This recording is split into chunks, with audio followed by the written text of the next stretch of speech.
ne te lasse pas, j'aimerais que tu dises un ou deux mots à Dieu encore par rapport à ce soir.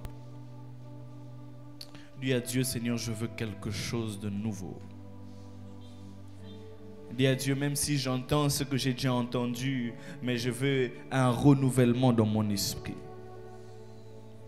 Dis à Dieu que je ne reçoive plus cela de manière stagnante.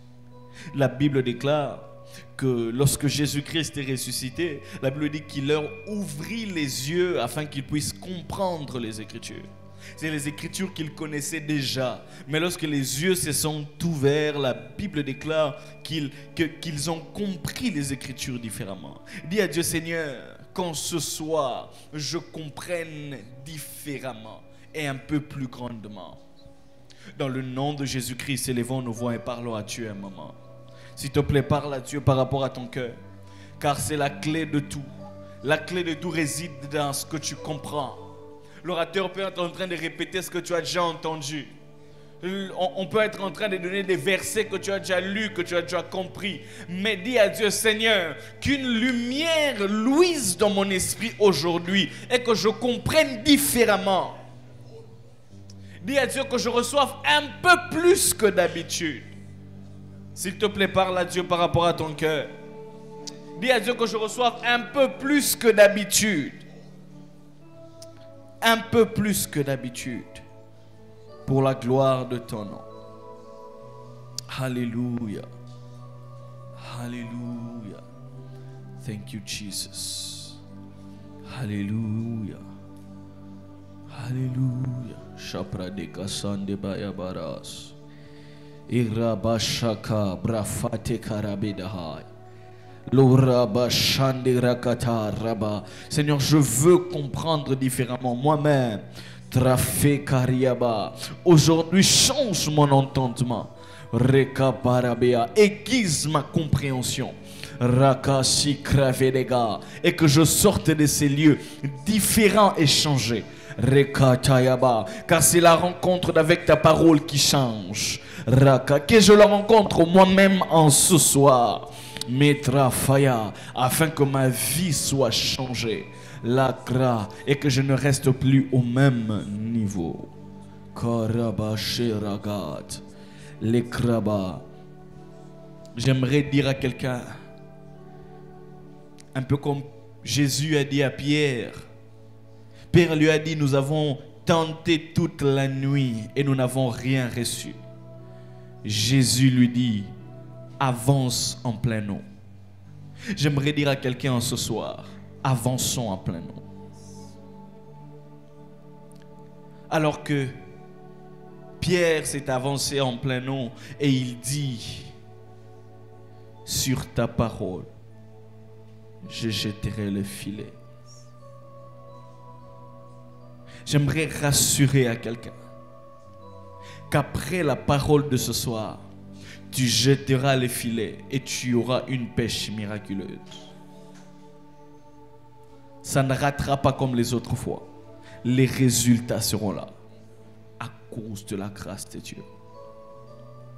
Seigneur, merci pour ce soir. Merci pour la grâce. Merci pour le don de la grâce. Merci pour le Saint-Esprit. Merci pour les anges. Merci pour l'onction. Nous recommandons ces cultes de ce soir entre tes mains. Merci de nous faire du bien par ta main toute puissante. Saint-Esprit, glorifie Jésus au milieu de nous. Dans le nom de Jésus-Christ, nous avons prié. Amen. Amen. Bonsoir à tous et à chacun.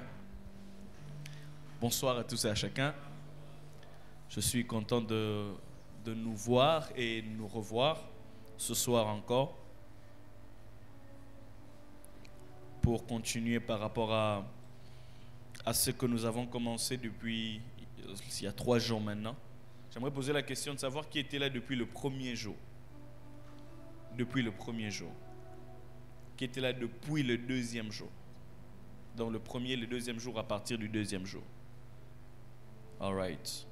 Alors le temps nous manquerait pour essayer de récapituler ce que nous avons eu à voir les 2 ou les 3 premiers jours, si on doit compter aussi les dimanches. Mais je pense que cela est disponible sur YouTube, je pense. Alors, on peut juste voir ça. Le premier jour, nous avons parlé de ton Dieu ordonne que tu sois puissant. Et nous avons défini c'était quoi la puissance, la force. Et nous avons répondu à la question pourquoi être puissant. Et hier, nous avons parlé de l'initiation à la puissance, les mobiles de la puissance. Nous avons parlé de différents mobiles de la puissance. Et aujourd'hui, nous allons parler de type de puissance. De type de puissance. Vous savez, comme je le disais hier, le monde spirituel peut être enseigné. Et lorsque le monde spirituel est enseigné, cela ne veut pas dire que ça doit avoir des termes très compliqués. En réalité, la vérité selon la parole de Dieu du monde spirituel est complexe mais assez simple ou assez simpliste, dans le sens où le Saint-Esprit nous emprunte des mots pour essayer de décortiquer en fait les choses. Vous voyez? Par exemple, dans le contexte d'aujourd'hui, il est un peu plus facile d'expliquer le monde spirituel. Un peu plus facile. Pourquoi j'ai dit ça? Parce que chaque chose qui se passe dans le temps est toujours attachée à une prophétie. Dieu, connaissant toutes choses, a toujours dit de paroles au travers des prophètes pour que cette parole-là puisse créer un environnement où nous recevons des informations nécessaires pour comprendre même ce qui est du monde spirituel. Paul, par exemple, a dit « La nature ne vous enseigne-t-elle pas ?» Si on regarde, par exemple, dans l'histoire de la Bible, parlant de choses que Dieu fait, on utilisait des éléments naturels. On a utilisé plusieurs éléments naturels. Pourquoi? Parce qu'à un certain moment, les gens ont observé la nature et au travers de la nature, qui est aussi une création de Dieu, ils ont eu à comprendre certaines choses attachées au divin. Par exemple, Jésus-Christ, pour parler du Saint-Esprit, il a utilisé l'image des flots qui jailliront des seins des enfants de Dieu. Il a utilisé les flots. Il dit, ceux qui croiront en moi, des fleuves d'eau vive jailliront de leur sein. Il a utilisé quelque chose de matériel pour leur expliquer le fonctionnement de quelque chose de spirituel. Et il y a une prophétie de Daniel qui en a parlé, mais aussi les prophètes Osée a dit que dans le dernier temps, Daniel par exemple, il dit que dans les derniers temps, la connaissance sera accrue. Daniel dit que vous allez voir que lorsque le temps de la fin va venir, les gens vont comme grandir dans la connaissance. Daniel. Mais les prophètes Osée aussi parlent de derniers temps. Il dit que dans les derniers temps, le monde entier sera rempli de la connaissance de la gloire de Dieu. Donc, il met un contexte, il dit lorsque nous serons vers la fin de temps, Daniel dit que les gens vont un peu plus connaître. Et Osée dit, les gens vont un peu plus connaître la gloire de Dieu. Et lorsque ces prophéties-là sont lancées, pour que ces choses-là puissent arriver, il faut qu'il y ait des éléments autour qui nous enseignent cela. Par exemple, dans le monde ancien, c'était difficile d'expliquer une vision, si je dois me permettre de le dire. Pourquoi? Parce qu'il n'y avait aucun outil dans le règne physique qui pouvait expliquer une vision. Mais aujourd'hui, on peut très bien expliquer une vision parce que nous avons même des visions conférences. Nous pouvons très bien parler avec des gens qui sont aux États-Unis en les voyant quelque part. Chose qui était impossible à l'époque. Et c'est exactement comme ça que les prophètes de l'Ancien Testament étaient en train de voir en esprit. Mais c'était un peu plus difficile pour eux d'expliquer cela parce qu'il n'y avait pas encore d'outils. Voilà pourquoi justement les prophétiques c'est très répandu dans les derniers temps parce qu'il y a des éléments que l'homme fait qui peuvent expliquer cette réalité spirituelle-là. Est-ce que nous sommes ensemble? Voilà pourquoi nous devons être très observateurs par rapport à ce qui nous entoure, car cela sont des indices des choses qui se passent dans le monde spirituel. Dans le monde spirituel.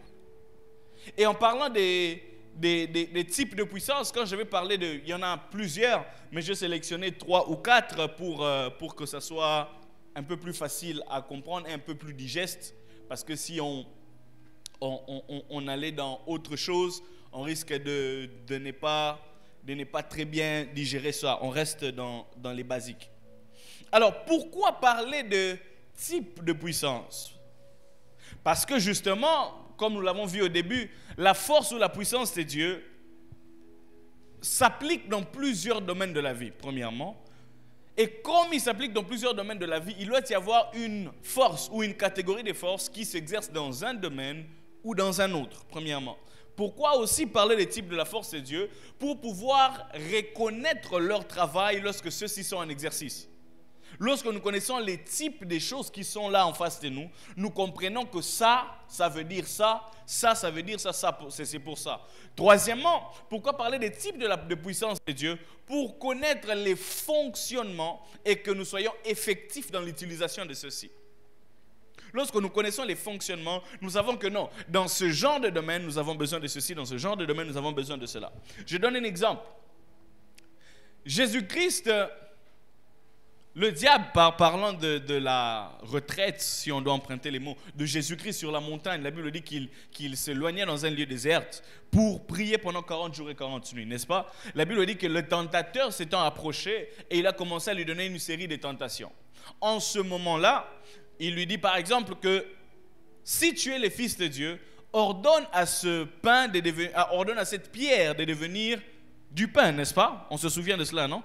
Et qu'est-ce que Jésus-Christ a dit en ce moment-là? Jésus-Christ a dit,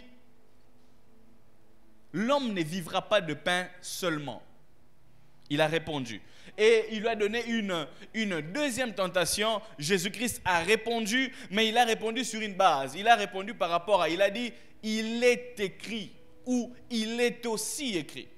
Ça veut dire devant la tentation du diable par rapport à une catégorie de choses. Les deux premières catégories, Jésus a répondu par il est écrit ou il est aussi écrit. Mais la troisième catégorie, lorsqu'il s'agissait de l'adoration, Jésus-Christ a répondu premièrement par il est aussi écrit, mais il a aussi chassé le diable après.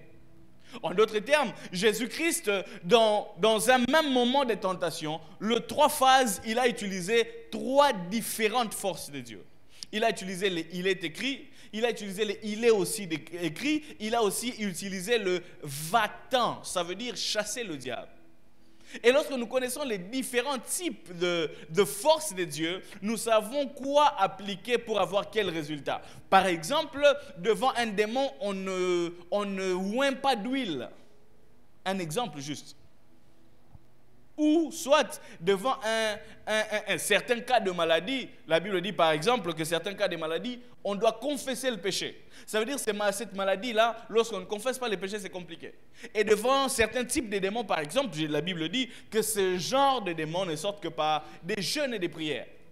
Jésus-Christ connaissait donc qu'il y a plusieurs genres de démons et il y a de ces démons-là qu'on peut chasser sans jeûne et prière, mais il y a d'autres types de démons qu'on doit chasser nécessairement avec le jeûne et la prière. Et Jésus-Christ savait que par exemple, lorsque la mer est agitée, en ce moment-là, on ne fait pas autre chose. En ce moment-là, on parle, on donne de l'ordre à la mer.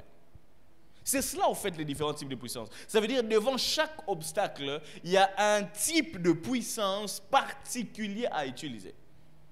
Connaître donc les types de puissance t'ouvre l'accès à faire recours à la force nécessaire. Je donne un exemple corporel, un exemple physique dans le domaine de la force physique. Pour transporter cette histoire, j'ai besoin de l'équilibre par rapport à mes hanches, mais j'ai besoin d'un peu plus de force vers les bras. Mais par exemple, pour tirer un ballon de football, les mains vont servir d'équilibre pour que je reste équilibré, mais ce sont les jambes qui doivent plus s'exercer pour que je puisse atteindre les buts. Mais celui qui joue les baskets, par exemple, il a besoin de ses talons pour monter un peu et pour faire un panier, etc., etc. Ça veut dire, c'est lui un sportif qui fait le judo, qui fait le basket, qui fait le football, tous sont sportifs, tous utilisent la force qui vient d'un même corps, mais ils utilisent des canaux différents, des types différents de forces. D'autres utilisent les mains, d'autres utilisent les pieds, d'autres utilisent le souffle, etc., etc. C'est la même chose que le monde spirituel. C'est la même chose. Et la bonne nouvelle est que en Christ, nous sommes éligibles pour toutes sortes de puissances. Amen, amen.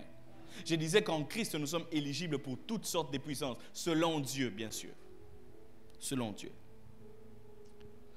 Alors, j'ai sélectionné 1, 2, 3, 4, 5 types de puissance. Je vais parler de quelques-uns selon qu'on va s'arrêter et on va prier et on va passer à autre chose. Demain, nous n'aurons qu'une journée de prière. Si je ne termine pas aujourd'hui, peut-être que j'en parlerai un peu dimanche parce que demain, on aura plus de temps de prier.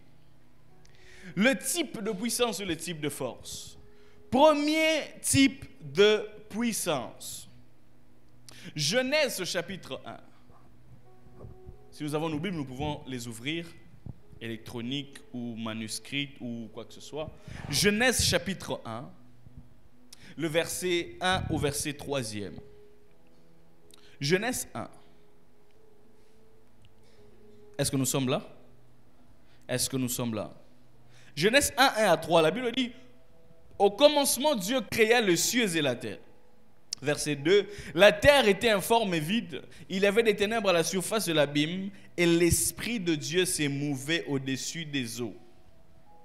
Verset 3, Dieu dit que la lumière soit, et la lumière fut. On s'arrête là. Dans le monde des capacités de Dieu, dans le monde de la force de Dieu, dans le monde de la puissance de Dieu, le premier argument de la force, le premier argument de la puissance, ou le premier type, ou même le catalyseur de la puissance dans le monde spirituel, c'est la lumière. Quelqu'un dit avec moi la lumière. Quelqu'un dit avec moi la lumière. La lumière. Qu'est-ce qu'est la lumière par rapport au sens de la parole de Dieu? Ici, je parle de Genèse chapitre 1, parlant de la création. Nous rentrons vers les débuts. Dieu était tout puissant. Dieu voulait créer les choses. Dieu voulait structurer les choses. Mais la Bible déclare, il a constaté qu'avant de structurer les choses, il y avait comme des ténèbres sur la surface de l'abîme. Et la puissance de Dieu donc s'est manifestée dans une forme. La Bible déclare, Dieu dit que la lumière est la lumière. Je me suis toujours posé la question, pourquoi est-ce que Dieu a voulu à ce que la lumière soit là d'abord? Et cette lumière-là devait venir d'où? C'est justement de là que je puise le fait que la lumière soit une puissance. Nous voyons qu'au premier jour, Dieu a créé la lumière. Et la Bible dit, il a séparé la lumière d'avec les ténèbres, il lui est un soir et il lui est matin. C'est seulement au 4e jour que Dieu a créé les luminaires. La lumière est venue avant les luminaires. Parce que les luminaires sont une création de Dieu, mais les luminaires puisent leur lumière de la lumière. Les luminaires en eux-mêmes n'ont pas de lumière. Les luminaires puisent leur lumière de la lumière. Et pourquoi est-ce que j'ai dit que la lumière est une force de Dieu? Parce que la lumière qui est venue là n'est pas venue des luminaires, mais venue de Dieu lui-même. Voilà pourquoi Jésus dit, il dit que je suis la lumière éternelle, je suis la lumière du monde. Je suis la lumière du monde. Donc la lumière qui a lieu au commencement pour que tout soit fait, c'était une émanation de Dieu lui-même. Cela ne venait pas des luminaires. Et pourquoi est-ce que Dieu devait prendre une partie de lui étant lumière? Justement, parce qu'il n'existe pas de transformation sans clarté. La première puissance donc que l'enfant de Dieu doit chercher, c'est la puissance de la clarté, qu'on appelle la puissance de la révélation. La lumière, c'est le monde de la révélation. La lumière, c'est l'image de la révélation de la parole de Dieu. Il n'existe pas de vraie puissance en dehors de la révélation, premièrement, de la personne de Dieu. Deuxièmement, de la personne de Christ. Troisièmement, une révélation de nous-mêmes en Christ. Et quatrièmement, une révélation de ce qui nous est disponible en Christ. Est-ce que je peux répondre cela? Est-ce que je peux répondre cela? La première force de Dieu, c'est la lumière. C'est la lumière. Et cette lumière est l'image de la révélation de la parole de Dieu. Il n'existe pas de vraie puissance en dehors de la révélation de la parole de Dieu. Et dans cette révélation, qu'est-ce que nous cherchons? Connaître Dieu. Deuxièmement, connaître Christ. Troisièmement, connaître nous-mêmes en Christ, ce que nous sommes devenus. Et quatrièmement, connaître ce qui nous est disponible en Christ. Pourquoi cette quatrième partie? Cette quatrième partie est très importante. Pourquoi? Parce que plusieurs gens vont dans des puissances étrangères, ne connaissant pas ce qui leur est disponible en Christ. Je vous donne un exemple. Est-ce que vous savez qu'il existe une possibilité spirituelle pour parler avec les morts? Ça existe. Mais ce n'est pas parce que ça existe que cela est disponible en Christ. Tout celui qui parle avec les morts utilise une puissance en dehors de Christ. Parce que Dieu a dit aux enfants d'Israël, la terre que vous allez prendre, vous allez trouver des gens là-bas qui invoquent les morts, mais ne faites pas comme eux. En d'autres termes, toute puissance disponible n'est pas une puissance à exploiter. La puissance à exploiter reste dans la parcelle de ce que Christ a prévu. Voilà pourquoi c'est très important. Beaucoup d'enfants de Dieu ont déjà basculé dans l'occultisme. Basculé dans l'occultisme. Pourquoi? Parce qu'il est dans un cadre que Christ n'a pas permis. Que Christ n'a pas permis. Des gens vont au cimetière, il dit, par exemple, quelqu'un qui est mort, Moutasali Oboe, Landae. Mutasali bana oboe landae ou biso bana nonde totikali boe ozo protéger biso. Rassure-toi, même si cette parole-là a des effets après, des effets selon ce que tu as dit, tu es en train d'opérer dans une puissance étrangère. Très important, la lumière définit les limites de l'endroit où nous devons opérer. Premièrement, Dieu, Christ. Nous en Christ et les limites de ce qui est disponible en Christ. On ne va pas au-delà.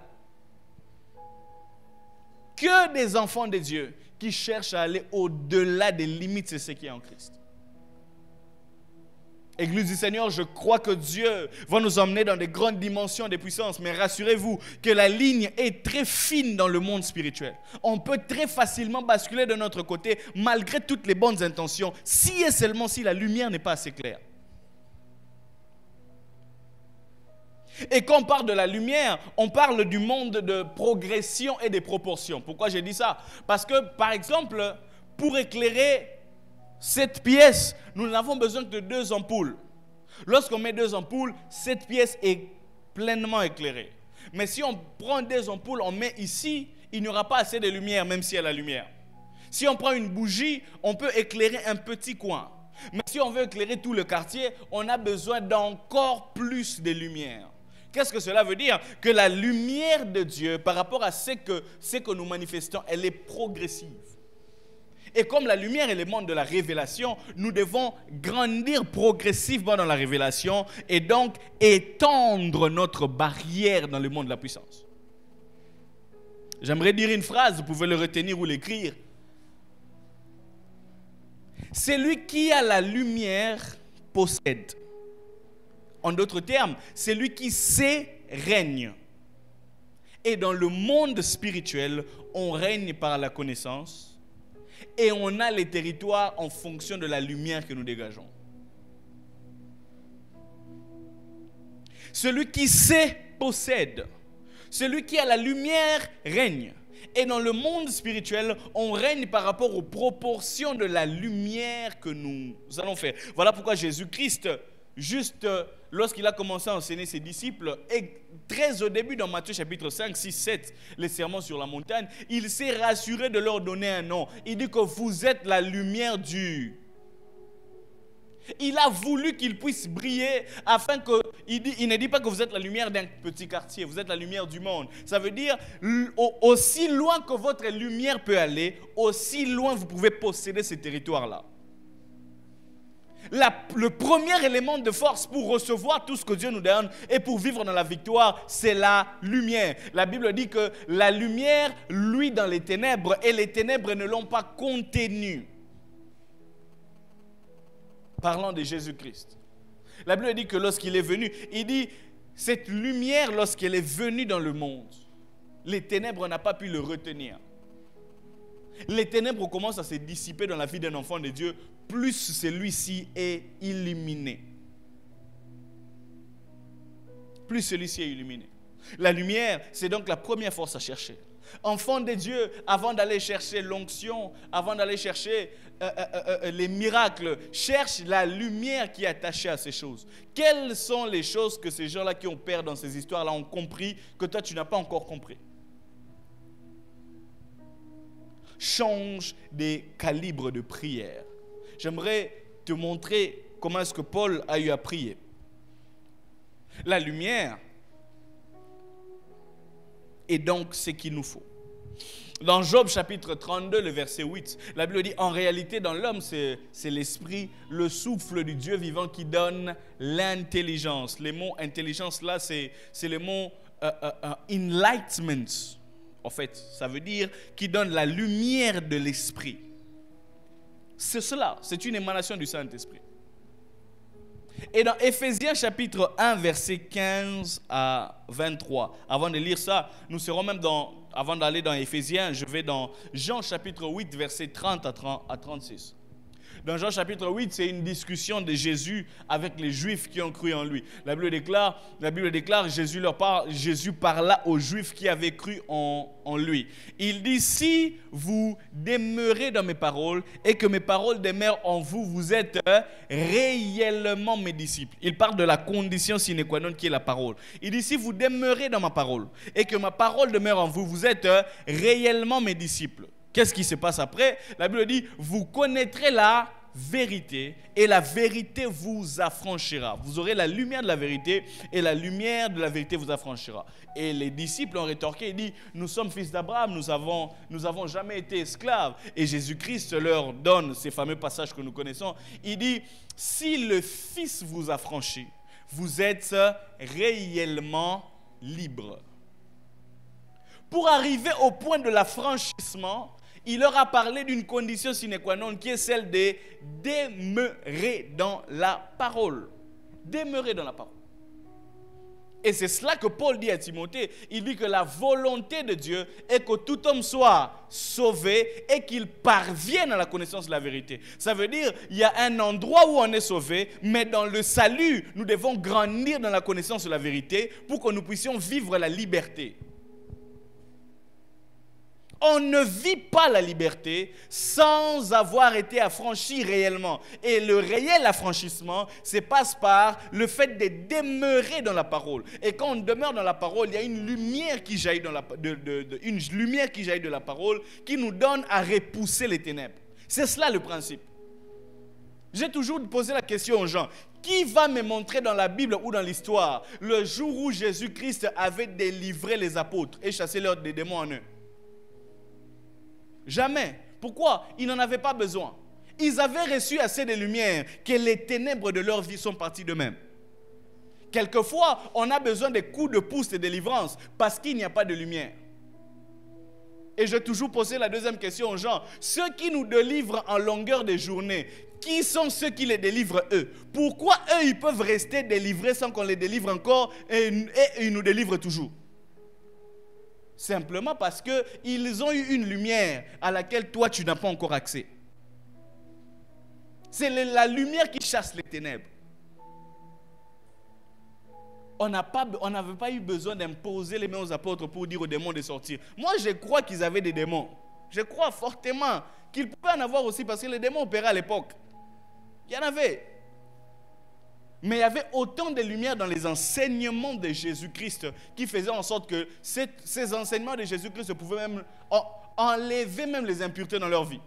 Jean chapitre 17, qu'est-ce que Jésus leur dit? Déjà vous êtes purs à cause de l'enseignement que je vous ai donné. Vous voyez ce que la lumière peut faire? La lumière peut même éloigner les impuretés. Certains combats dans notre vie, nous allons de défaite en défaite parce que nous ne comprenons pas quelle est la lumière qui gouverne ce domaine-là. Dans le domaine du mariage, quelle est la lumière du mariage pour vivre ça? Dans le domaine des finances, quelle est la lumière? Le jour où, j'ai toujours dit aux gens, il ne peut jamais exister un besoin dans ma vie, plus maintenant, plus jamais, dans ma vie, qui ne trouve pas son approvisionnement. Je parle de domaine financier, c'est impossible. Pourquoi? Parce que la lumière de Dieu par rapport aux finances a lui dans ma vie. Je ne peux pas manquer de l'argent. C'est impossible. Ça devient impossible parce que la lumière est universelle, elle s'applique partout. Mettez-moi au pôle Nord aujourd'hui, revenez après un moment, j'aurai de l'argent. Pas parce que je suis plus grand que quiconque, pas parce que je suis meilleur que quiconque, je ne le suis pas et je ne le serai pas. Parce que justement, j'ai eu accès à une lumière qui a fait en sorte que les ténèbres dans ce domaine-là puissent partir. Vous savez qu'il y a des gens sur cette terre qui ne tombent pas malades. Le bishop David Oyedepo est en train de donner son témoignage. Il dit, il a plus de 60 quelques années. Ça fait près de 30 ans qu'il n'a même pas fait de fièvre. La lumière de la santé divine est venue. Il ne fait même pas de fièvre, même pas les moutoupas. Ça fait plus de 30. Il avait célébré plus de 30 ans. Même pas fièvre. Attends, il que ça reste pas cité. Parce qu'il a compris la lumière de la santé divine. Je prie en ce jour que les lumières de Dieu puissent luire dans notre vie. Afin que nous vivions des résultats au-delà de ce que nous pensons. Il y a des gens sur cette terre qui, tout ce qu'il fait lui réussit parce qu'il a compris la lumière de la réussite de Dieu. Les enfants de Dieu vont chercher des effets alors qu'ils ne cherchent pas ce qui produit ces effets-là. Moïse, avant de demander la gloire de Dieu, qu'est-ce qu'il a demandé? Fais-moi connaître tes voix. Il dit, fais-moi connaître tes voix, alors je te connaîtrai. C'est après qu'il a dit, fais-moi voir ta gloire. Et la Bible déclare que Dieu a montré à Moïse ses voix et aux enfants d'Israël ses œuvres. C'est lui à qui on montre les voix et c'est lui qui est le provocateur des miracles. Et les voix de Dieu, c'est dans la lumière. S'il y a une quête que nous devons faire, Église, c'est d'avoir la révélation de Dieu dans tous les domaines de la vie où nous voulons son agissement. C'est un peu plus facile. Dès que tu comprends, ça marche. Ça marche. Ça marche très bien. Ça marche très bien. Et la lumière et la révélation dont tu parles n'est pas une connaissance diffuse. Elle n'est pas une connaissance diffuse. Retenez-les très bien, retenez cette phrase. La lumière ou la révélation de la parole de Dieu n'est pas une connaissance diffuse. Ça veut dire, ce n'est pas une connaissance que l'on ramasse de partout. Bon, non, non. Une éducation diffuse, c'est une éducation que nous recevons partout. Peut-être sans être conscient. Le monde de la révélation de Dieu n'est pas un monde d'éducation diffuse, mais elle est un monde d'éducation infuse, qui veut dire en toute conscience nous suivons la voie. Ce que tu connais de Dieu là, si tu ne l'as pas fait en toute conscience, rassure-toi que c'est une éducation diffuse, c'est une connaissance diffuse, elle ne produit pas les résultats. Qui ne connaît pas ici que Dieu fait les miracles? Qui? Très peu ne connaissent pas, mais combien vivent le miracle? Parce que ceux qui connaissent le miracle là, le connaissent de manière diffuse, ça veut dire de manière générale. Mais ceux qui ont connu la lumière des miracles de manière infuse, ça veut dire de Dieu vers lui, c'est eux qui vivent les miracles.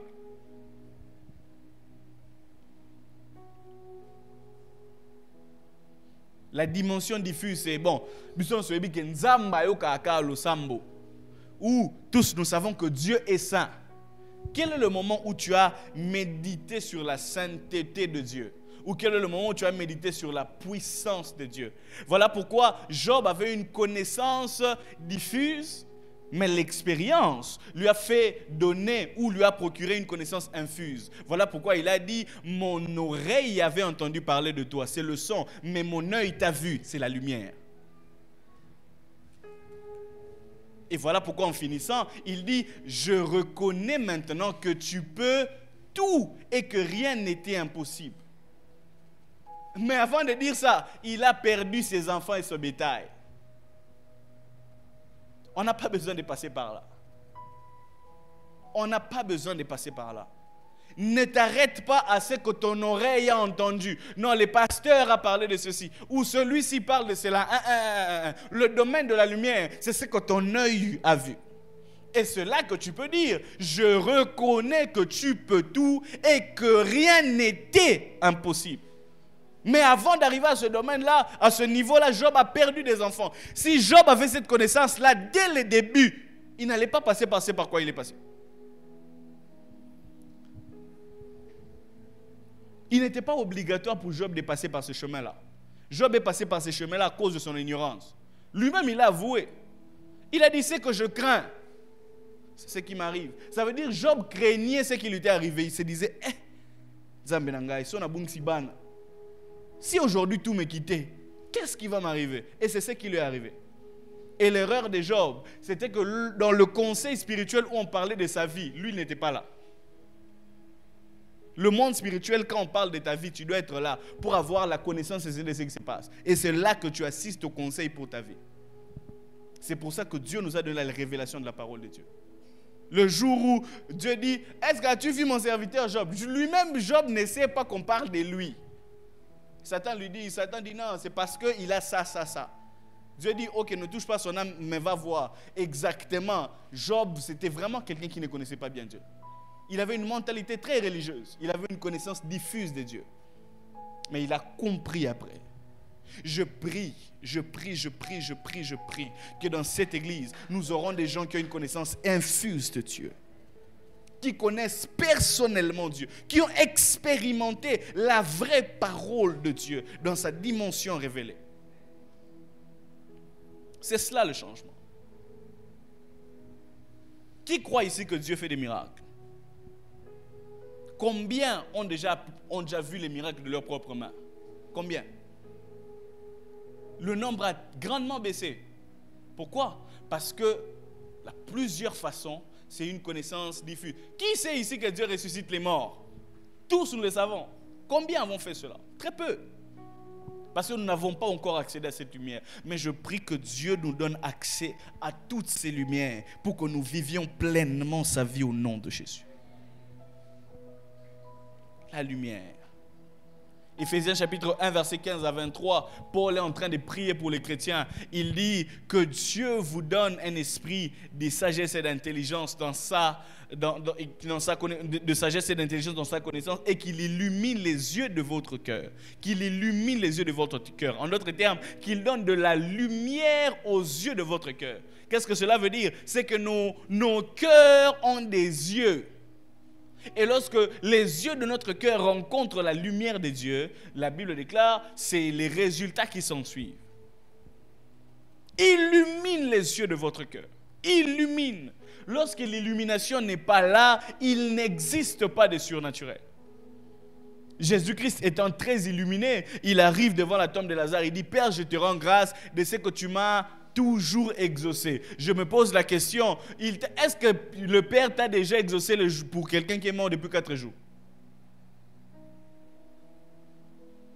Il n'avait jamais ressuscité quelqu'un qui est mort depuis 4 jours. Mais il connaissait une parole qui dit que Dieu emmène de gloire en gloire. Tellement qu'il avait ressuscité la fille de Jairus qui était morte dans 1 jour. C'est le même Dieu qui va ressusciter aussi celui qui est allé dans 4 jours.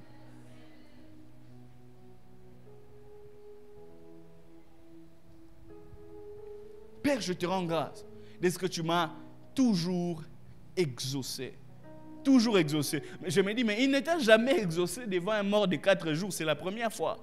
Il fallait que tu te lamentes. Il ne s'est pas lamenté. Il a rendu grâce. Pourquoi? Parce que la lumière était claire dans son esprit que ça ne rate jamais. Que le Dieu qui avait fait là-bas, c'est le même qui avait fait ici. La même chose avec David. Il arrive devant Goliath. Qu'est-ce qu'il dit? Il dit, le même Dieu qui m'a délivré de la gueule du lion et de la patte de l'ours me délivrait aussi de cet incirconcis. Il n'avait jamais combattu avant, mais il connaissait que la lumière qui a fait en sorte que je m'en sorte là-bas, c'est la lumière qui va m'aider à m'en sortir ici.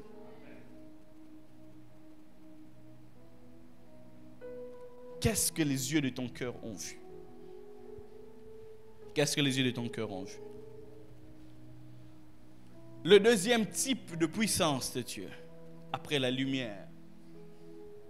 Il y a plusieurs choses à parler sur la lumière, mais je m'arrête là pour ne pas aller très loin. Mais ma prière est que tu changes ta façon de voir les choses. Au lieu de chercher les effets, cherche la cause. Et ce qui cause ces effets-là, c'est la révélation de la parole qu'ils ont dans ce domaine. Alors va vers cela.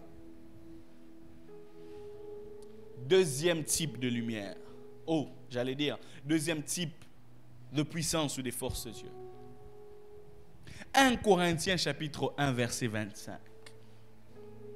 Est-ce que nous sommes là? Est-ce que nous sommes là ce soir?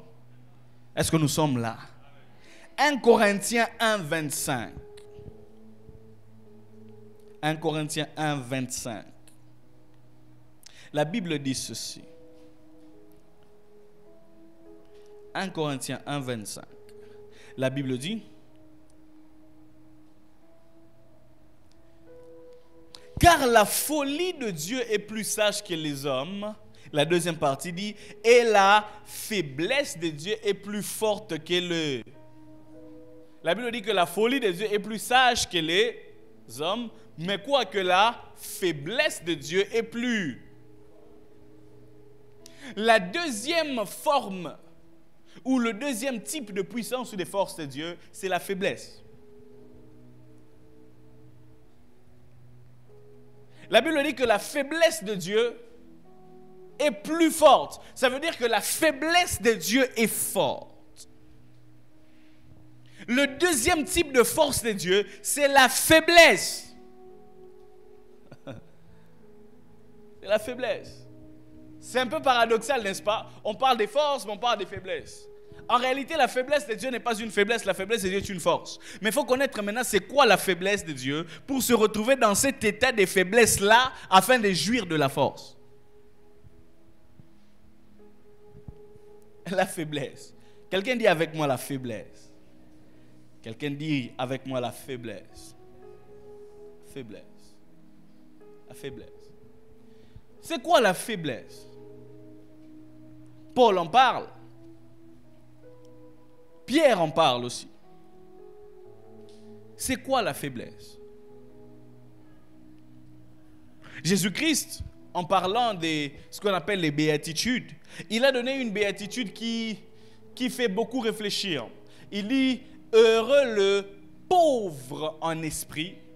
Pourquoi? Parce que le royaume des cieux leur appartient, n'est-ce pas? Heureux le pauvre en esprit. C'est qui les pauvres? Les pauvres, c'est celui qui manque de tout. Premièrement. Mais aussi, les pauvres, c'est celui qui fait montrer son désir de manquer de tout et il a besoin qu'on puisse lui venir en aide. Et donc, si on doit amener ça en parallèle avec la faiblesse de Dieu opérant dans l'homme, un homme faible, c'est un homme qui montre son désir de voir Dieu remplir un vide. Il n'existe pas de personnes opérant dans la force de Dieu qui sont forts devant Dieu. Si devant Dieu, Osarano déjà pomba, rassure-toi que tu es faible. Mais si devant Dieu, tu es vulnérable, c'est alors que sa force vient te remplir. La faiblesse, c'est quoi? C'est l'état de reconnaître son incapacité, mais de reconnaître la toute-puissance de Dieu. Tu reconnais que tu ne peux pas, mais de l'autre côté, tu reconnais qu'il peut tout et tu t'abandonnes à sa force pour que tu vives sa force. Voilà pourquoi Paul pouvait dire que je puis tout par celui qui me... Tant qu'il y a quelqu'un qui, comme une centrale électrique en train de propulser de l'électricité, tant qu'il y a cette personne-là derrière, je peux tout faire. Mais cela est réservé aux personnes, aux seules personnes qui reconnaissent qu'ils ne peuvent pas, mais que lui peut. Premièrement, mais aussi qui s'approche de lui pour lui dire: Seigneur, je ne peux pas, mais tu peux, utilise-moi pour pouvoir.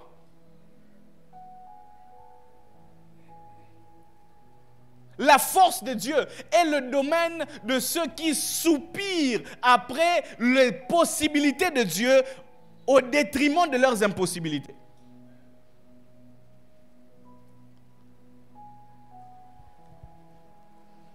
Rassurez-vous. Ce n'est pas parce que nous avons prêché un certain nombre de fois que nous venons ici en ces lieux en étant forts. Vous nous voyez tenir pendant 1 heure en train de prêcher. Hier, j'étais en train de prier à la chambre à la maison. J'ai toute la petite expérience que j'ai de prêcher. J'ai un bloc-notes rempli de prédications. Mais j'ai appelé mes 2 petites sœurs pour prier pour moi afin que je vienne prêcher. C'est plus jeune que moi en âge, plus jeune que moi dans la foi. Mais je savais qu'il y a une force de Dieu qui peut sortir d'eux pour venir vers moi. elles-mêmes ne savaient pas ce qui s'est passé. J'étais en train de prier dans la chambre, j'ai dit, vous montez ici. Ils sont venus, ils ont prié pour moi. Et la force de Dieu est venue. Vous me voyez venir prier ici, alors que Nabé Ngabam qui va s'embêter pour Nangaï.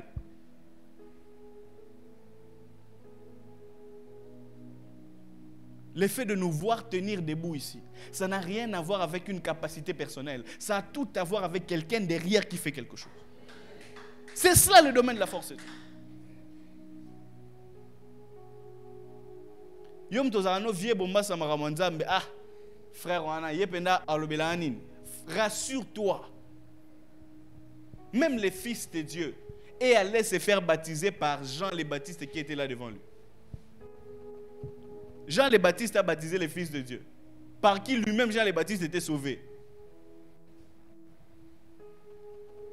Si aujourd'hui Jésus était dans notre génération, il n'allait pas. Tu vois, si Jésus était dans notre génération aujourd'hui, on n'allait pas prier pour lui quand il était bébé. Au moins, il bébé, Jésus. Parce qu'avant qu'Abraham ne fût, je suis. Le bébé Jésus, il a refusé qu'on le consacre. Le bébé Jésus, il a dit à Joseph, ne me fais pas fuir en Égypte parce que je vais appeler des myriades d'anges pour venir me protéger. Et le Jésus de 12 ans, quand on allait lui dire rentre à la maison, il allait refuser. La Bible dit qu'on lui a demandé de rentrer à la maison et la Bible dit que l'enfant était soumis à ses parents. Yé soit là qui soumis. Yé soit là qui soumis. Yo ozanani. Et Jésus-Christ, la Bible dit, il posait des questions aux scribes et aux spécialistes de la loi. Il apprenait auprès des hommes. Toi, le monsieur ou la madame autosuffisante, la force de Dieu n'est pas pour toi. Coca non déjà. Mais pour nous qui n'avons que Dieu, la force de Dieu est ce dont nous avons besoin.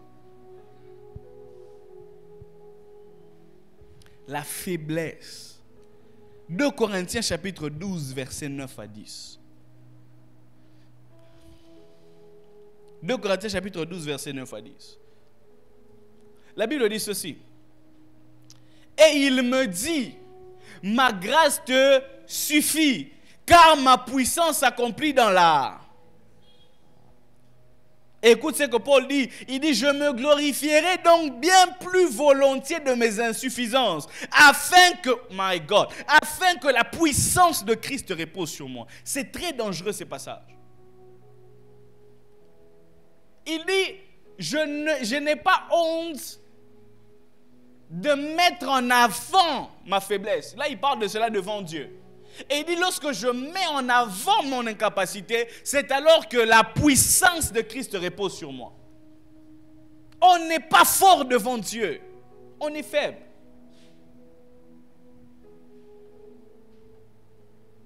Le jour où Élie a voulu se mesurer par rapport à ce qu'il pouvait faire lui-même, c'est le jour où Dieu l'a disqualifié. Qu'est-ce qu'Élie doit dire? Il dit, je veux mourir. Pourquoi? Parce que je ne suis pas meilleur que mes pères. Je ne suis pas plus fort qu'eux. Dieu a dit, Banda Lelo, Olongwe, va oindre Élisée comme prophète à ta place. La faiblesse.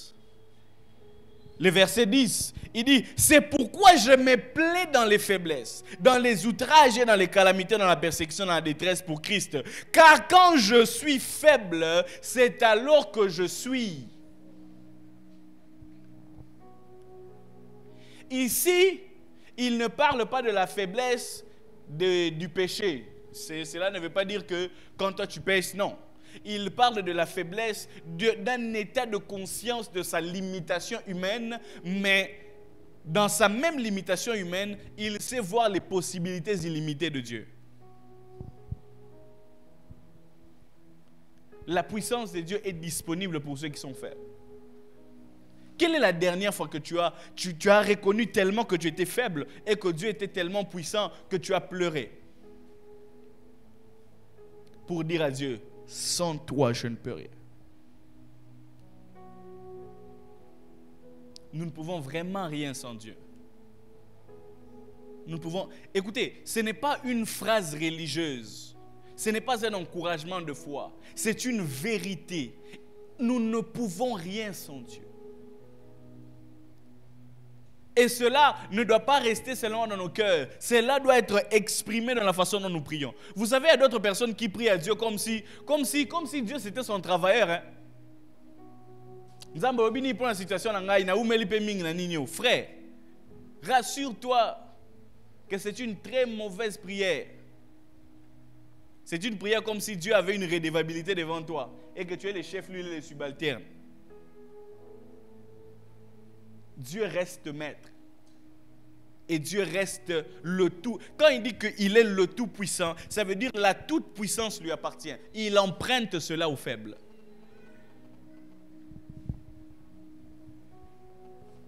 Il emprunte cela aux faibles. 2 Corinthiens chapitre 13, verset 14. Ou mieux, non, c'est pas au verset 14.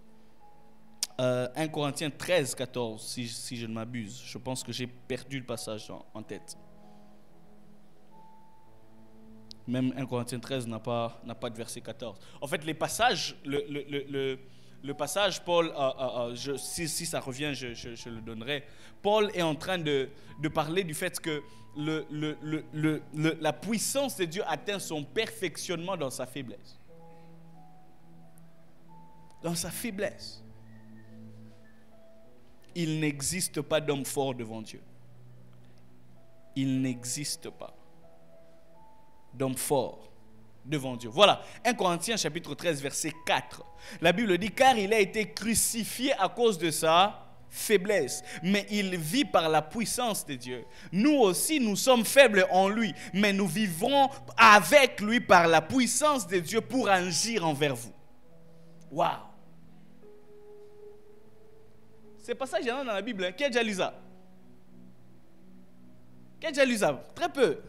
Souvent nous passons rapidement. Mais c'est vraiment un témoignage grave. Écoute ce qu'il dit. Car il a été crucifié à cause de sa faiblesse. C'était quoi sa faiblesse? Faire la volonté de Dieu. Il s'est dépouillé lui-même. La Bible dit, car il a été crucifié à cause de sa faiblesse. Mais la Bible déclare, tellement qu'il s'est rendu faible, la Bible dit, il vit par la puissance de Dieu. Et maintenant, il s'attache à nous comment? Il dit, nous aussi, nous sommes faibles en lui. Ça veut dire, notre faiblesse n'est pas devant les hommes. Devant les hommes, nous paraissons forts. Mais devant lui, nous sommes faibles. Il dit, nous sommes faibles en lui. Mais nous vivrons et il dit, mais nous vivrons avec lui par la puissance de Dieu pour agir envers vous. Nous nous faisons faibles devant de lui. Mais alors que nous nous faisons faibles devant de lui, il y a un téléchargement de force. Voilà pourquoi lorsque nous venons devant vous, nous paraissons forts. En réalité, nous sommes faibles quelque part. Nous sommes faibles pas n'importe où. Nous sommes faibles devant lui. Paul est allé plus loin en disant, la mort donc agit en nous pour que la vie puisse agir en vous. Quiconque ne meurt pas devant Dieu, quiconque ne se rend pas faible devant Dieu, ne sera jamais fort devant les hommes. Quelle est cette église qui va devant Dieu pour lui dire, Seigneur, les défis du quartier Salon est tellement grand. Je parle le français, c'est vrai. Je connais la Bible, c'est vrai. Je suis zélé, c'est vrai. Mais je suis faible. Emprunte-moi ta force pour bouger le coin. Combien vont en retraite pour demander la force de Dieu parce qu'ils sont faibles? Il y a certains qui demandent la force de Dieu pour ajouter à leur force. Bon, ça des gens de Basalara, qui c'est l'anka et loco.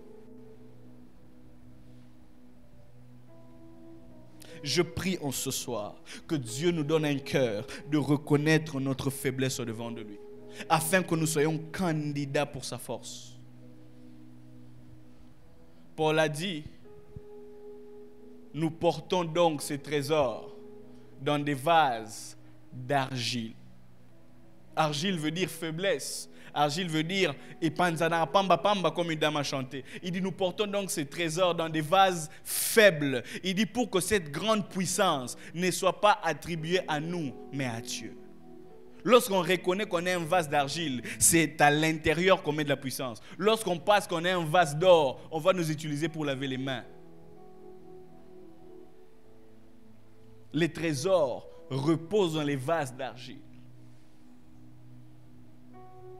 que Dieu nous donne la lucidité, l'humilité, afin que nous venions devant de lui, vides et faibles, afin de faire le plein de sa force. Et que nous vivions les résultats. Toutes les personnes que vous voyez aujourd'hui en train de servir Dieu puissamment, s'ils vous disent le type de prières qu'ils font, vous ne croirez pas. Vous ne croirez pas. Ce sont des personnes hyper vulnérables, mais qui deviennent de super commandos à cause de la force de Dieu. Lorsque l'homme ne s'est pas passé dans cet état de dépouillement de soi, c'est quoi la force en fait de l'homme? La force de l'homme, c'est son diplôme. La force de l'homme, c'est ce qu'il sait faire. La force de l'homme, c'est la langue qu'il sait parler, c'est les micros qu'il peut tenir, c'est l'argent qu'il peut avoir. J'ai telle relation, j'ai telle connexion, j'ai ceci, j'ai cela. C'est ça les moyens des hommes. Dieu n'a que faire de toutes ces choses si on ne vient pas vide au-devant de lui. C'est lorsque nous nous reconnaissons faibles devant de lui que sa force agit. J'aimerais lire encore 2 Corinthiens 13, verset 4. J'aime beaucoup ce passage. Il dit, car il a été crucifié à cause de sa faiblesse, mais il vit par la puissance de Dieu. Faiblesse, force. Nous aussi, nous sommes faibles en lui, mais nous vivrons avec lui par la puissance de Dieu pour agir envers vous. Amen. Amen, amen, amen. La faiblesse. Un autre type de la puissance de Dieu, de la force de Dieu. Après la lumière, après la faiblesse, après la lumière, après la faiblesse. Je saute celui-ci, on en parlera peut-être un autre jour. Je prends le 4e, mais que je considérais comme le 3e. Après la lumière, après la faiblesse, un autre type de la force de Dieu, c'est la gloire. La gloire. Quelqu'un peut dire avec moi la gloire? Est-ce que quelqu'un peut dire avec moi la gloire? La gloire. Le mot gloire dans le Nouveau Testament, ou dans l'Ancien Testament d'ailleurs, vient de l'hébreu kabod. Et dans le Nouveau Testament, ça vient du grec doxa. Et ça veut simplement dire quelque chose qui pèse, quelque chose qui vient de tout son poids. Et c'est quoi la gloire? La gloire, c'est quand Dieu lui-même descend. C'est quand David dit que tu es ma force à ma main droite. C'est quand Dieu lui-même descend. Ça veut dire, c'est quand Dieu lui-même remplace quelqu'un dans l'exercice de quelque chose. C'est cela la gloire. La gloire, ce n'est pas un don spirituel qui travaille. La gloire, ce n'est pas une habilité spirituelle qui travaille. La gloire, ce n'est même pas l'onction qui travaille. C'est Dieu qui remplace quelqu'un dans son ouvrage et vient avec toutes ses attributions. La gloire, c'est le substitut de l'homme par Dieu. L'homme quitte la scène et Dieu vient lui-même pour faire cela. C'est cela la gloire. Et la gloire, retenez-le bien, c'est le plus haut niveau de la manifestation de la force de Dieu. Et la gloire a des très grandes exigences plus que toute autre manifestation de Dieu. Tu peux opérer dans les dons et vivre dans certaines histoires. Tu peux opérer dans l'onction et vivre certaines histoires. Tu peux opérer dans certaines forces et vivre certaines histoires. Mais la gloire est le niveau de l'exigence. Car ce qui couvre la gloire de Dieu et ce qui fait les mystères de la gloire de Dieu, c'est sa sainteté. Pourquoi j'ai dit ça? Parce qu'à chaque fois que la gloire de Dieu s'était manifestée, et même quand on parle d'Apocalypse, lorsque la gloire de Dieu se manifeste, qu'est-ce que les gens disaient toujours? Saint, Saint, Saint est l'Éternel des armées. La gloire est le monde de la perfection de Dieu. Par exemple, en parlant de l'onction, il existe des imperfections dans l'onction. Parce que la Bible déclare que n'éteignez pas l'esprit, ne méprisez pas les prophéties, mais examinez toutes choses et tirez ce qui est bon. En d'autres termes, dans l'onction prophétique de Dieu, il peut exister quelque chose qui n'est pas bien. Mais dans la gloire, il n'existe pas d'imperfection, car c'est la sainteté de Dieu qui vient à découvert.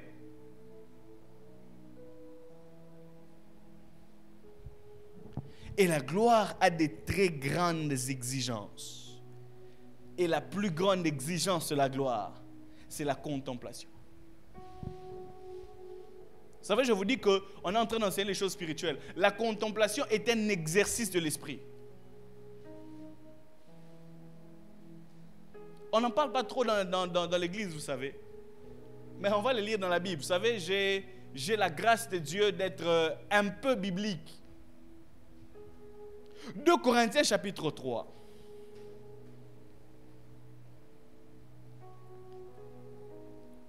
« 2 Corinthiens chapitre 3, versets 5 à 18. 2 Corinthiens chapitre 3, versets 5 à 18, suivez très bien la lecture.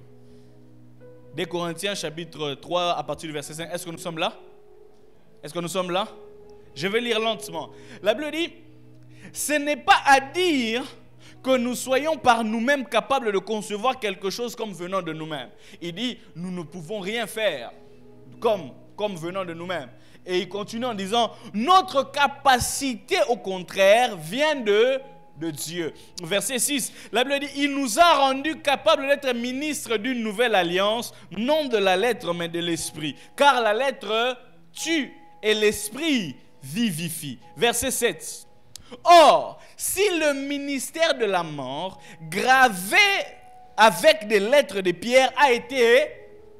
Il parle de l'Ancien Testament, n'est-ce pas? Il dit, écoutez, nous sommes dans la Nouvelle Alliance. Et il y a eu une gloire qui s'est attachée à l'Ancien Testament. Il dit, le ministère de la mort gravé avec des lettres de pierre a été glorieux, au point que les fils d'Israël ne pouvaient fixer le regard sur les visages de Moïse à cause de la gloire de son visage.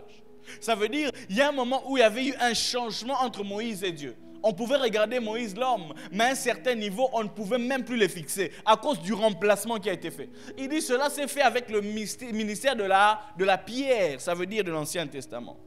Il dit bien que cette gloire fut passagère. Le verset 8, écoutez bien. Il dit combien le ministère de l'Esprit sera-t-il plus glorieux. Il dit si le ministère de la condamnation a été glorieux, le ministère de la justice est beaucoup plus supérieur en gloire. La bonne nouvelle est que nous sommes dans une gloire supérieure. Et la Bible dit, et sous ce rapport, ce qui était glorieux ne l'a point été, à cause de cette gloire qui lui est supérieure. Verset 11, en effet, si ce qui était passager a été glorieux, ce qui est permanent est bien plus glorieux. Il est en train de donner un parallélisme. Il dit, écoutez, l'Ancien Testament, ils ont vécu une grande gloire. Le Nouveau Testament, nous sommes éligibles à une plus grande gloire. Il est en train de faire l'apologie de cette gloire. Mais attention, il ne s'arrête pas là. Le verset 12, il dit donc, ayant donc cette espérance, nous jouissons, ou ayant donc cette espérance, nous usons d'une grande liberté. Et nous ne faisons pas comme Moïse qui mettait le voile sur son visage pour que les fils d'Israël ne fixassent pas le regard sur la fin de ce qui était passager. La Bible dit, mais ils sont devenus durs d'entendement, car jusqu'à ce jour, le même voile demeure quand ils font la lecture de l'Ancien Testament et ils ne se lèvent pas, parce que c'est en Christ qu'il disparaît. Verset 15. Jusqu'à ce jour, quand on lit Moïse, un voile est jeté sur leur cœur. Mais lorsque le cœur se convertisse au Seigneur, le voile est ôté. La première condition. Il dit pour avoir l'accès à cette grande gloire, le cœur doit se convertir au Seigneur. En d'autres termes, l'exigence, c'est un cœur totalement tourné vers Dieu. La gloire de Dieu ne se manifeste pas vers le cœur qui sont divisés. Un peu de Dieu, un peu de monde. La Bible déclare, ceux qui sont en Christ ont crucifié leur nature propre, la chair et ses désirs. Écoute, aussi longtemps que tu es encore charnel, tout ce que tu vois là n'a rien de la gloire de Dieu. Ce sont des effervescences. La gloire est pour ceux dont le cœur est entièrement tourné vers le Seigneur. Entièrement. Voilà pourquoi il y a de moins en moins de gloire dans la vie de certains. Parce qu'ils sont mélangés. que des ministères qui sont dirigés par des dons spirituels. Écoutez, quand vous voyez quelqu'un prophétiser, faire, ce sont des dons spirituels. C'est un bon niveau, mais le plus haut niveau, c'est le niveau de gloire. Et la gloire est attachée au cœur.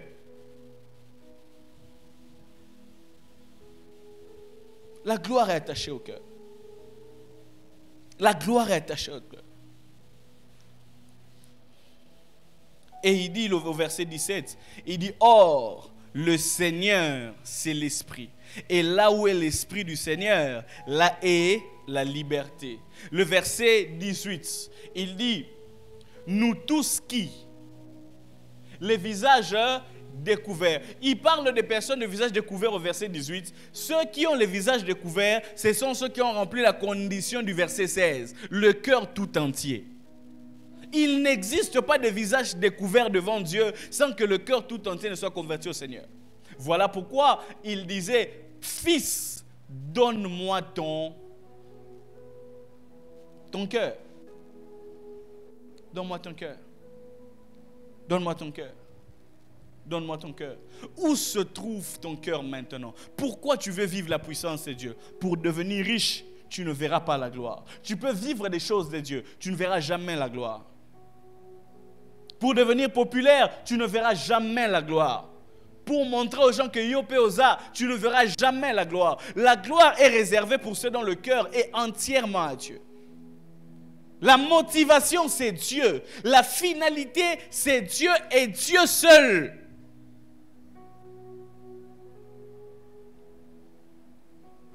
Or, le Seigneur, c'est l'Esprit. Verset 18. Nous tous qui, le visage découvert, contemplons comme dans un miroir la gloire du Seigneur. Nous sommes transformés en la même image, de gloire en gloire, comme par le Seigneur, l'Esprit. Amen. Il dit, nous sommes transformés en la même image. Mais la condition est de voir cette image. Et la condition pour voir cette image, c'est un cœur entièrement dévoué au Seigneur. La gloire est le dernier niveau de ce qu'on pouvait manifester sur terre. Voilà pourquoi, lorsque Matthieu, Marc et Luc présentent les bébés Jésus, le fils de Marie, Jean présente les Jésus glorieux. Et comment est-ce qu'il a présenté les Jésus glorieux? Au commencement était là, et la parole était avec Dieu. Elle était avec lui depuis le commencement. Et la Bible déclare, toute chose a été faite par elle. Aucune chose qui existe n'a été faite sans elle. Et la Bible déclare, la parole a habité au milieu de nous, pleine de grâce et pleine de vérité. Et qu'est-ce qui vient après? Nous avons contemplé sa gloire. Nous avons contemplé sa gloire quand? Quand il est venu avec la grâce et la vérité. Et la grâce et la vérité sont des vertus de ce qui se trouve dans le cœur. Avant de contempler la gloire, nous devons apporter les certificats d'enregistrement qui est le cœur tourné vers la vérité. Il dit, la parole a été faite chair. Elle a habité au milieu de nous, pleine de grâce et pleine de vérité. Et qu'est-ce qui suit? Nous avons contemplé sa gloire, comme celle du Fils unique venu du Père. L'onction, c'est bien. Les dons, c'est bien. Mais la gloire, c'est mieux. Je disais, l'onction, c'est bien. Les dons, c'est bien. Mais la gloire, c'est mieux. Et la gloire a pour exigence le cœur. Et il dit, nous sommes transformés en la même image de gloire en gloire comme par le Seigneur l'Esprit. Et regarde ce qu'il continue dans le chapitre 4. Il dit, c'est pourquoi ayant ces ministères selon la miséricorde qui nous a été faite, nous ne perdons pas courage. Nous rejetons les choses honteuses qui se font en secret. Nous n'avons point une conduite astucieuse et nous n'altérons point la parole de Dieu. Mais en publiant la vérité, nous nous recommandons en toute conscience d'hommes de Dieu devant Dieu. Et c'est là. J'aime beaucoup le verset 1, chapitre 4, verset 1, 2 Corinthiens. Il dit, c'est pourquoi ayant ces ministères, il parle du ministère de la gloire. Il dit, c'est pour cela, alors que nous sommes éligibles à cela, selon la miséricorde qui nous a été faite, nous ne perdons pas courage. Et regarde ce qu'il dit, nous rejetons les choses honteuses qui se font en secret. Et nous n'avons pas une conduite astucieuse. Et nous n'altérons pas la parole de Dieu. Que de chrétiens qui veulent vivre la gloire. Il dit, écoute, parce que nous sommes éligibles à la gloire, nous rejetons les choses honteuses. Combien de choses honteuses avons-nous encore aujourd'hui? Si on venait ouvrir ton cœur, qu'est-ce qu'on dira de ce que tu penses? Même quand je suis en train de prêcher là, qu'est-ce qu'on dira de ce qu'il y a dans ta tête? Quel est le rendez-vous que tu as après ici? Mais tu es celui qui est en train de soupirer après la gloire. Écoutez, il n'existe pas de tricherie dans le monde de Dieu. On triche à l'université, on ne triche pas chez Dieu. La gloire est réservée à une catégorie.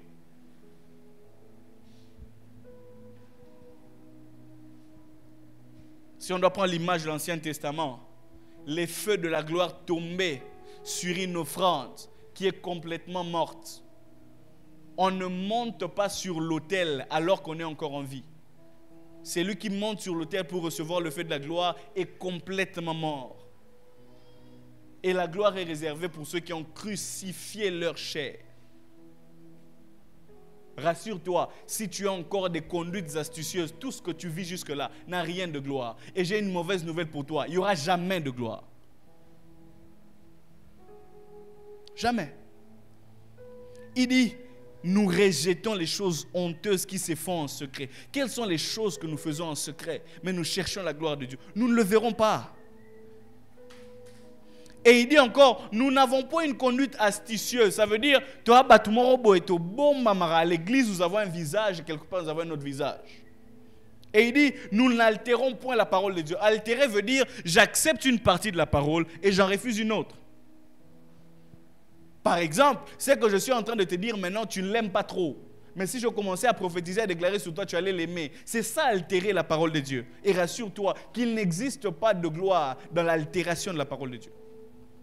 C'est cela aussi la Bible.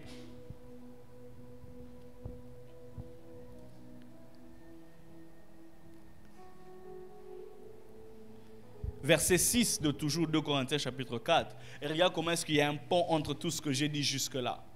Il dit, car Dieu qui a dit, la lumière brillera du sein des ténèbres, a fait briller la lumière dans nos cœurs pour faire resplendir la connaissance de la gloire de Dieu sur la face de Christ. Il parle de la lumière que j'ai utilisée précédemment, il parle de la gloire et il parle du cœur dans un même passage. Car Dieu qui a dit, la lumière brillera du sein des ténèbres, a fait briller la lumière dans nos cœurs pour faire resplendir la connaissance de la gloire de Dieu sur la face de Christ. Le verset 7, nous portons ces trésors dans des vases de terre, afin que cette grande puissance soit attribuée à Dieu, non pas à nous. Amen, amen, amen. Amen, amen, amen. Je disais, est-ce que nous sommes là?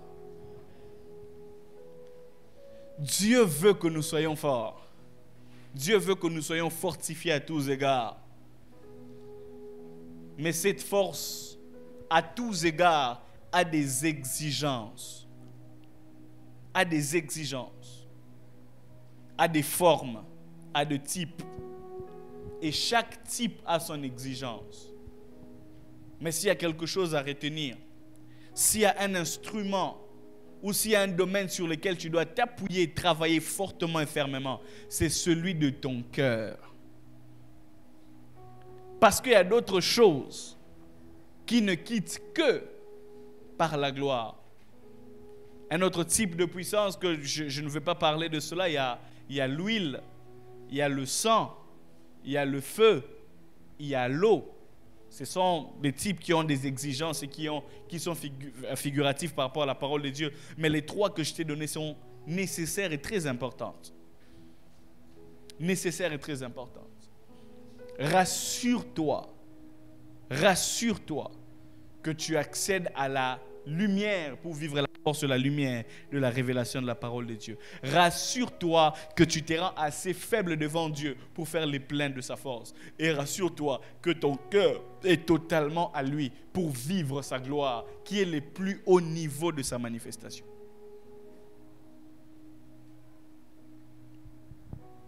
C'est en cela que je conclue mon enseignement et je nous lance un défi, un appel ce soir. Nous voulons vivre la force de Dieu. Nous avons enseigné depuis le premier jour jusqu'à aujourd'hui. Nous voulons partir de ce programme avec la force de Dieu et avoir des résultats. Nous savons ce qu'il y a à faire. Ceux qui vont écouter la prédication les 3 jours pour revenir, ceux qui ont écrit, suivez cela. Et demain, nous allons venir prier. Tous ceux qui ont rencontré les exigences à travers leur cœur et leurs pensées, je suis sûr que demain, nous recevrons une dose de grâce qui fera en sorte que notre vie soit changée. Mais je t'exhorte pour que cela ne reste pas dans l'émotionnel. Et pour que cela ne reste pas dans l'émotionnel, suis les protocoles que la parole de Dieu a établis. Voilà pourquoi nous avons pris le temps d'enseigner. Demain, je n'enseignerai pas. Demain, nous viendrons juste pour prier. Nous allons prier pour les malades, nous allons prier pour différents cas, nous allons prier pour les affectations, nous allons prier pour les différents ministères. J'ai fait ma part, celle de vous donner ce qu'il faut. C'est à vous de faire la vôtre pour vivre les résultats qu'il faut.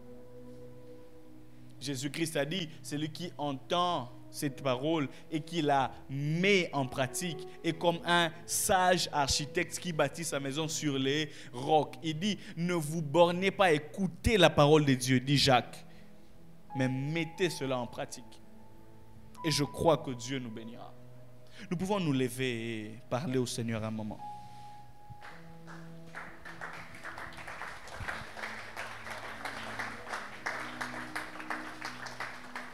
Nous pouvons nous lever et parler à Dieu.